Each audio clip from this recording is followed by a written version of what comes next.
छत्तीसगढ़ के कोरबा जिले में कुछ लोगों के द्वारा गौवंश का मांस काटकर उसे बेचे जाने की सूचना पर कोतवाली पुलिस ने दल बल के साथ मोती सागरपारा और इमली डुगू में दबिश दी। मोती सागरपारा निवासी राजेश मोची का इमली डुगू में गोदाम है। पुलिस ने जब दबिश दी तो एक फ्रीजर के अंदर कटे हुए गौमांस के टुकड़े बड़े पैमाने पर बरामद हुए और उसी गोदाम में गौमांस की खाल का ढेर नजर आया। पुलिस के द्वारा राजेश को हिरासत में ले लिया गया है। गौमांस और गौवंश के संबंध में पशु चिकित्सा विभाग के सहयोग से परीक्षण कराए जाने की बात कही गई है। आखिर ये किसके हैं? पुलिस अधिकारियों ने बताया कि इस मामले की जानकारी उच्च अधिकारियों को देते हुए जांच पड़ताल की जा रही है। एक सूचना पर यह कार्रवाई की गई थी। इस मामले में और भी जो लोग संलिप्त पाए जाएंगे उनके विरुद्ध कठोर कार्रवाई की जाएगी। प्रारंभिक तौर पर यह बात भी सामने आ रही है कि एक व्यक्ति के द्वारा मिलावटी गौमांस का विक्रय लंबे समय से इस राजेश के सहयोग से किया जा रहा था।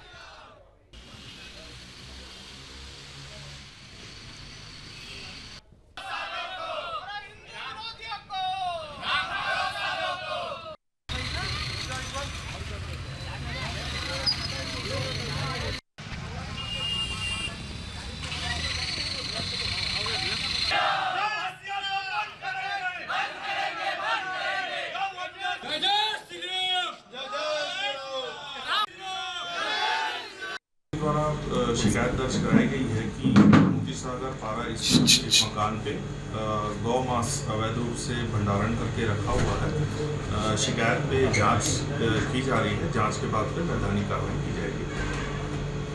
ठीक है जी। पर ज्यादा जानकारी के साथ ब्यूरो चीफ योगेश मिश्रा हमारे साथ जुड़ गए हैं। योगेश, पूरा मामला क्या है? गौमांस और गौवंश की खाल बरामद हुई है, बताया जा रहा है कि कुछ और मांस के टुकड़े भी थे इसमें। बिल्कुल संभव। देखिए, छत्तीसगढ़ में इससे पहले आपको याद होगा कि कोरबा ही जिले से एक और खबर निकलकर सामने आई थी, जहां पर गौवंशों के साथ लगातार अत्याचार हो रहा था और वहां पे पहले हमने दिखाया था किस तरह से क्रूरता हो रही है और कई जो नुकीली चीजें हैं वो गौ माताओं को वहां पर मार दिया जा रहा था। जिसके बाद जो है एक और घटना निकलकर सामने आई है, जिसमें जो लोग थे वो बकायदा गौमांस रखा करते थे घर में और उसके अलावा गौवंश के जो खाल है वो भी बरामद किए गए हैं। तो जैसा कि हम देख रहे हैं कि छत्तीसगढ़ में जहां एक तरफ गौ तस्करी के मामले लगातार सामने आ रहे हैं, वहीं दूसरी ओर बहुत सारा वर्ग ऐसा भी है, बहुत सारे लोग ऐसे भी हैं जो बाकायदा गौवंशों को मार करके उनके मांस को अपने फ्रिज में रख रहे हैं। मतलब इनकी हिम्मत को देखकर आप समझ सकते हैं कि इनको कानून का भय नहीं है और इसीलिए लगातार जो इनका मनोबल है वो बढ़ता जा रहा है। पूरी घटना के सामने आने के बाद से स्थानीय हिंदू संगठन कार्यकर्ताओं ने इस मामले को लेकर प्रदर्शन किया है और सीधे तौर पे ऐसे लोगों पर सख्त कार्रवाई की बात की गई है। उसके अलावा विश्वसनीय सूत्र बता रहे हैं संभव कि कोरबा जिले में ही लगातार ऐसे मामले सामने आते रहे हैं। ऐसे में हो सकता है ये जो आरोपी गिरफ्तार किए गए हैं इनके लिंक भी कई लोगों से जुड़े रहे हों। तो निश्चित रूप से जांच के विषय लगातार जो है, जांच के प्रश्न लगातार खड़े हो रहे हैं। हो सकता है जांच जैसे जैसे आगे बढ़ेगी इस पूरे मामले को लेकर के, तो ये जो आरोपी गिरफ्तार किए गए हैं इनका आखिर सिंडिकेट कोई था क्या या इनका कोई रैकेट था, ऐसे तमाम जो विषय हैं वो खुलकर सामने आएंगे। लेकिन ये तय है योगेश, अगर हम बात करें गोदाम के, क्योंकि गोदाम में दबिश दी गई थी, गोदाम में क्या ये पता चल पाया कि ये गौवंश के ही जो टुकड़े थे ये वही है या फिर और भी पशु के यहाँ पर ये टुकड़े रखे गए थे और इनका इस्तेमाल कहाँ किया जाता था और किस तरह से ये सब कुछ चल रहा था? देखिए, जिस तरह से प्राइमा फेसी अगर इस पूरे मामले की जांच की बात करें तो फिलहाल जो पुलिस के अधिकारी हैं संभव और जो विश्वसनीय सूत्र हैं वो ये बता रहे हैं कि जैसे ही गोडाउन से और घर के फ्रिज से जब ये गौमांस बरामद हुआ है तो इसको ये बताया जा रहा है कि कई जगहों पर बाकायदा इसको मिक्स कराया जाता था और इसके अलावा कई जगहों पर सप्लाई भी होती थी। तो ऐसे में किस तरह से सप्लाई लगातार किन इलाकों में हो रही थी और आखिरकार पुलिस के जो अधिकारी हैं, जो जांच के बिंदु हैं, वो जैसे जैसे बढ़ते जाएंगे तो समझ आएगी जो पुलिस के अधिकारी हैं वो किस तरह से मामले की जांच कर रहे हैं और आने वाले दिनों में क्या खुलासा हो सकता है। लेकिन सबसे बड़ी बात यही है, जैसा मैं बता रहा था कि छत्तीसगढ़ में हम लगातार देखते रहे, चाहे हम बलौदाबाजार जिले की बात करें, चाहे कई जिलों की बात करें, चाहे कोरबा की बात करें, लगातार जो है गौवंशों के साथ अत्याचार की तस्वीरें सामने आ रही हैं। कुछ महीनों पहले हमने जांजगीर से खबर दिखाई थी जहां पे गौवंश को मार करके बाकायदा वहां पुल से नदी में फेंक दिया गया था। तो जिस एक के बाद एक घटनाएं सामने आ रही है, सबको साफ तौर पर इशारा करती है ऐसे मानसिकता के लोग हैं जिनके लिए गौवंशों को टारगेट करना, गौवंशों को मारना, उनके मांस को बरामद करना, मांस को रखना, मांस को बेचना, मांस को खाना, देखिए ऐसे सवाल हैं जो कहीं ना कहीं कई तरह के सवालों को जन्म दे रहे हैं और ये कई ऐसे बिंदु हैं जिसको लेकर के पुलिस लगातार जो है जांच करती नजर आ रही है। योगेश, चूंकि हम पहले देखा करते थे कि छत्तीसगढ़ में कुछ छुटपुट घटनाएं ही सामने आया करते थे, इक्का दुक्का ही, लेकिन बीते कुछ दिनों से ये खबरें बड़ी मात्रा में, बड़ी संख्या में लगातार सामने आ रही हैं। कभी पशु तस्करी, कभी गाय काटने की खबरें, ये खबरें दिनों दिन बढ़ती जा रही हैं और ऐसे लोगों का जो मनोबल है और तेजी के साथ प्रदेश में बढ़ रहा है।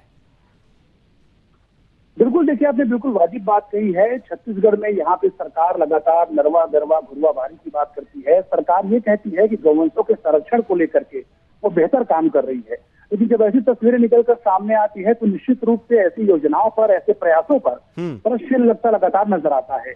जैसा कि हम लगातार बता रहे हैं कि कई जिले ऐसे हैं संभव, जैसा आपने भी जिक्र किया है कि जहां पर लगातार जो गौवंशों की तस्करी है उसके मामले सामने आते रहे हैं। ट्राइबल क्षेत्रों में हमने देखा है किस तरह से गौवंशों के साथ में क्रूरताएं की घटना जो है, क्रूरता की घटना लगातार सामने आती रही है। और उसके अलावा प्रदेश की राजधानी रायपुर में भी कई बार ऐसा हुआ है कि गौवंशों के साथ अत्याचार वाली तस्वीरें निकलकर सामने आई है। इसके अलावा जो गौपुत्र हैं, कई बार गौ सेवा के क्षेत्र में काम करने वाले, वो भी बताते हैं कि छत्तीसगढ़ में एकाएक गौवंशों के साथ जो अत्याचार वाली घटनाएं हैं उनमें इजाफा हुआ है।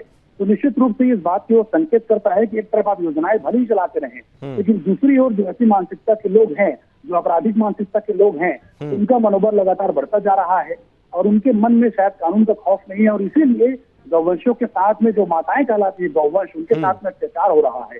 निश्चित रूप से जब ऐसे आरोपी पर कार्रवाई होती है तो कुछ दिन हम देखते हैं कि माहौल गर्म रहता है, सामाजिक कार्यकर्ता प्रदर्शन करते नजर आते हैं, लेकिन कुछ दिन के बाद ही, कुछ दिनों के बाद ही लगातार हम देखते हैं कि ऐसे जो मामले हैं वो लगातार शांतचित्त पड़ जाते हैं। तो निश्चित रूप से कई तरह के सवाल हैं कि केवल क्या ऐसे छोटे मोटे कार्रवाई करके ही मामलों की तीसरी कर दी जाएगी या फिर जो ऐसे लोग हैं उनको कनेक्शन खंगाला जाएगा या फिर ऐसे इनका मनोबल कैसे बढ़ रहा है। क्या सख्त कानून की मांग यहाँ पर हो रही है ताकि जो गौरक्षक हैं उन्हें न्याय मिल सके और जो भक्षक हैं उन्हें कठोर सजा मिल सके?